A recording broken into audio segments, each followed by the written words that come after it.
notre émission intitulée Face à Face. En ce jour, nous avons l'honneur d'avoir avec nous le pasteur Bowie qui nous vient de la Côte d'Ivoire et qui est en visite ici aux États-Unis. Et nous avons cet honneur de l'avoir sur le plateau de Face à Face. Pasteur, bienvenue. Merci. Pasteur, pouvez-vous encore une fois nous donner le nom de votre église? C'est le ministère pentecôtiste de l'Évangile révélé. Et nous sommes basés en Côte d'Ivoire. Nous avons plusieurs églises et plusieurs pasteurs. En moyenne, 15 pasteurs et 20 églises.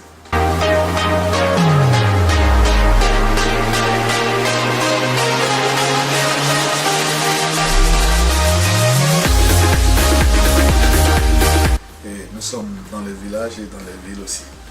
Quel est votre rôle dans le ministère, dans l'église? Je suis le premier responsable mondial de cette église, du ministère pentecôtiste de l'Évangile révélé, c'est-à-dire, en tous termes, le président fondateur.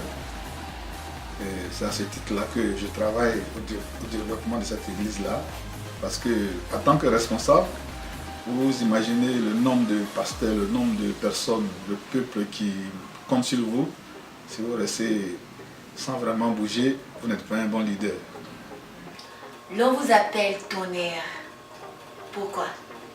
Bon, ce sont mes amis qui m'appellent Tonnerre, mes amis pasteurs.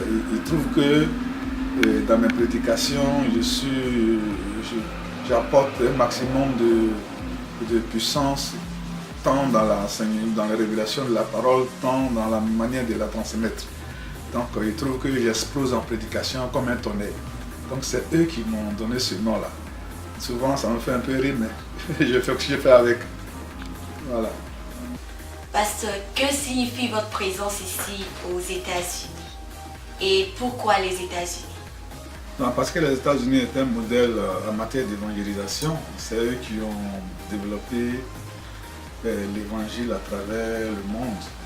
Donc c'est tout à fait normal qu'on vienne un peu aux États-Unis, voir l'expérience et en fonction de cela, voir qu'est-ce qu'il faut que nous fassions aussi pour développer notre pays en matière de l'évangile. Au niveau par exemple des infrastructures et puis bon, les stratégies, voilà, surtout du développement. C'est très important, il y a des hommes d'expérience ici et nous avons besoin de les côtoyer un peu, pour s'inspirer de leurs œuvres pour développer la vision que Dieu nous a donnée. Voilà. Combien de temps avez-vous aux États-Unis? Oh, j'ai fait juste 3 mois. 3 mois et j'ai visité quelques États. Comme je dis, je suis là dans le cadre de travail pour l'Église. Donc j'ai visité quelques États, j'ai été reçu avec respect dans beaucoup de lieux où je suis passé et vraiment j'ai béni le Seigneur pour cela. Et mon voyage était vraiment béni, très fructueux et je pense que je vais en Côte d'Ivoire avec une vision très positive de l'Amérique et de vous aussi qui êtes ici. Vous êtes vraiment formidable. Comme vous le dites chez vous ici, wonderful. Quelles remarques avez-vous fait pendant vos séjours ici aux États-Unis? Bon, les remarques sont nombreuses, mais positives aussi. Bon, j'ai remarqué que votre rythme de vie est beaucoup accéléré. J'ai remarqué aussi que les gens sont sympas. Je suis passé dans plusieurs églises, que ce soit dirigé par les Blancs, les Noirs, les Africains ou les Américains. En tout cas, l'accueil était vraiment super. Je me rends compte que l'évolution a atteint vraiment un niveau important. Et ça, je suis fier. Et ça m'a beaucoup marqué. Voilà. Nous, ici en Amérique, nous n'avons pas trop de temps et tout le monde court, chacun vague à ses occupations, personne n'a le temps. Quel conseil avez-vous à donner à tous les Américains, toute personne qui réside ici en Amérique? Bon, c'est de vous dire que le même Dieu qui est en Afrique est ici. La différence est qu'ici, vous n'avez pas assez de temps. Le mouvement est tel que le temps que vous avez est restreint. Mais en une seconde, Dieu peut changer les choses. Donc pour moi, c'est de vous dire, quel que soit le temps, quel que soit le lieu, quel que soit le moment, continuez de prier et Dieu va se manifester. Le Seigneur a dit de prêcher l'évangile à toute occasion, favorable ou non. Cela signifie qu'à n'importe quelle situation, il peut répondre à une prière. Tant que tu es fidèle, même à une seconde de prière, Dieu va toujours répondre. Donc pour moi, ce n'est pas un souci, mais c'est un encouragement. Voilà. Pasteur, combien d'États avez-vous déjà visité? Bon, c'est pas beaucoup, 5 seulement. Oh, 5. Ouais, c'est 5.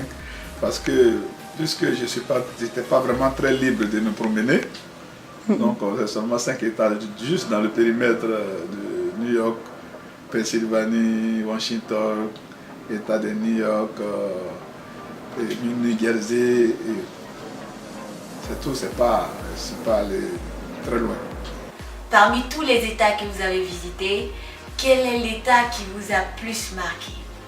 Bon, l'État qui m'a plus marqué, c'est Pennsylvanie. Ça dépend de l'endroit où je suis allé.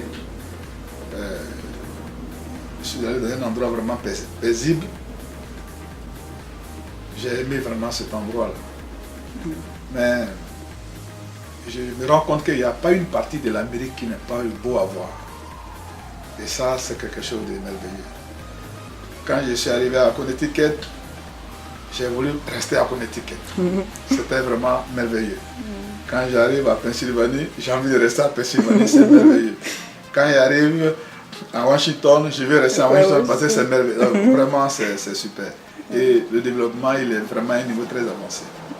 Tous les États sont beaux et il y a des merveilles partout.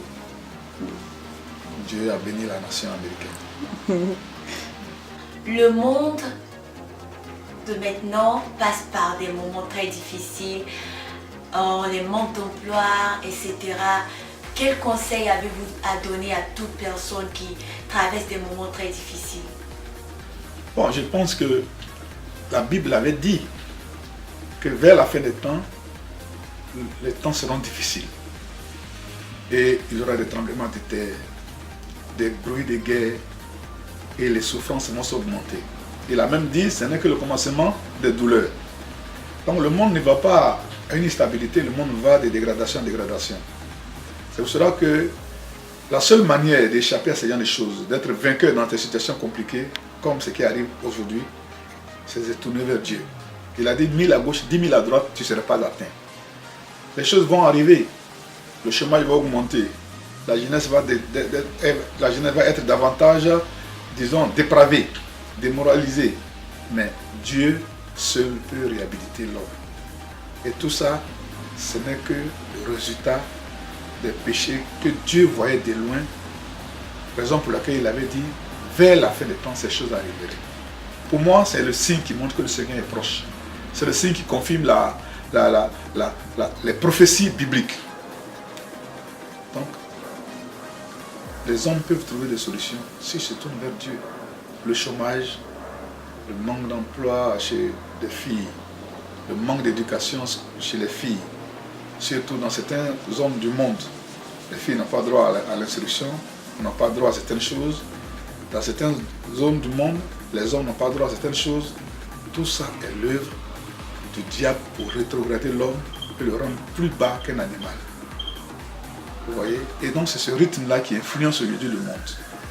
C'est pour cela que j'ai dit, en face, il n'y a que Jésus seul pour changer les choses. Celui qui veut changer du chômage aux travailleurs, Jésus-Christ c'est la solution.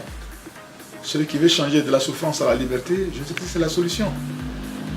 Ce n'est pas les organisations internationales qui peuvent régler, qui peuvent apporter la stabilité. L'ONU ne peut plus rien. L'Union africaine ne peut plus rien. Les organisations ne peuvent plus rien. La seule personne qui peut réhabiliter l'homme et lui donner la véritable paix, c'est celui qui l'a créé. Quand vous avez une belle voiture, que vous voulez avoir des pièces sûres, vous vous rendez dans le magasin du concessionnaire. Et là-bas, vous prenez les pièces qui correspondent.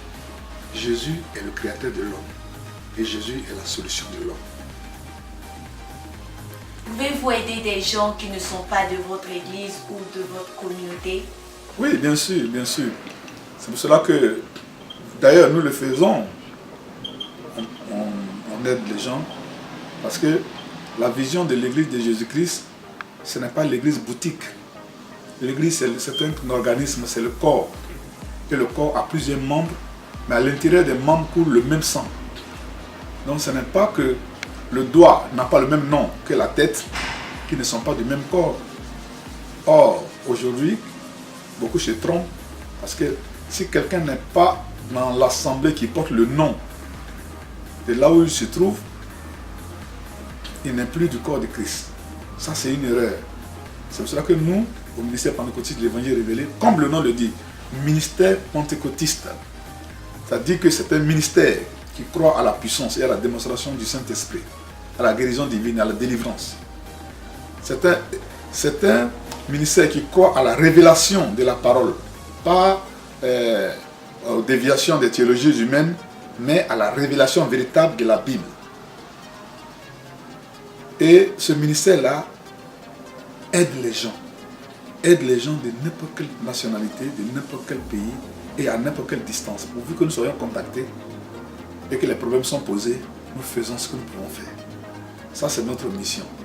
Nous voulons remarquer le visage de l'église de Jésus-Christ dans l'Acte des Apôtres revienne à la surface. Là où il n'y avait pas d'inférieurs et de supérieurs, où il n'y avait pas de pauvres et de riches, où il n'y avait pas de discrimination, mais il y avait l'amour vrai, où chacun apportait ce qu'il avait au profit de l'autre. C'est cela. Donc nous sommes prêts à aider tous ceux qui nous sollicitent, et ce que nous pouvons faire, nous le faisons. Tous ceux qui nous invitent pour aller chez eux, quelle que soit la distance, nous rendons aussi pour les aider. Ça, c'est notre mission. Et nous sommes très à l'aise avec. Voilà, que Dieu vous bénisse.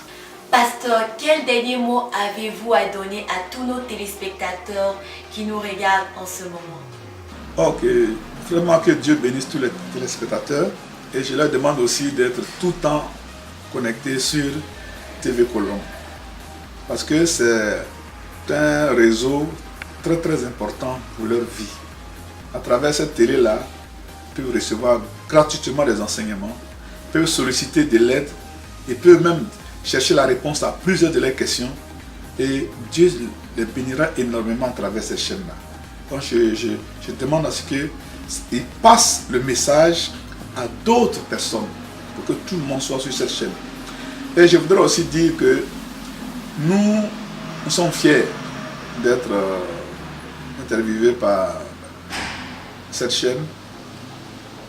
Nous demandons aussi que tout le pays, toute la Côte d'Ivoire prie pour cette chaîne-là.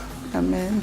Parce que c'est le moyen de communiquer, c'est le moyen de faire passer le message. Amen. Et nous promettons aux téléspectateurs qu'ils auront des études bibliques, ils auront des séminaires, ils auront des messages sur la chaîne qui pourra vraiment les édifier sur tous les sujets. Parce que nous traitons tous les sujets à fond. C'est pour cela que nous les bénissons. Nous bénissons aussi notre fille que vous êtes. Que Dieu vous bénisse. Amen. Vraiment, pasteur, merci. Nous avons vraiment passé de très beaux moments avec vous. Que Dieu vous bénisse et vraiment bon séjour ici aux États-Unis et bon retour pour la Côte d'Ivoire. Et que Dieu vous bénisse, pasteur. Nous espérons vous voir encore une prochaine fois pour une autre émission. Que Dieu vous bénisse, pasteur. Merci beaucoup. Chers téléspectateurs, merci d'avoir passé ce moment avec nous, avec cette émission Face à Face, avec le pasteur Bowie. Nous espérons vous voir encore une fois la semaine prochaine pour une autre émission. Que Dieu vous bénisse et à bientôt.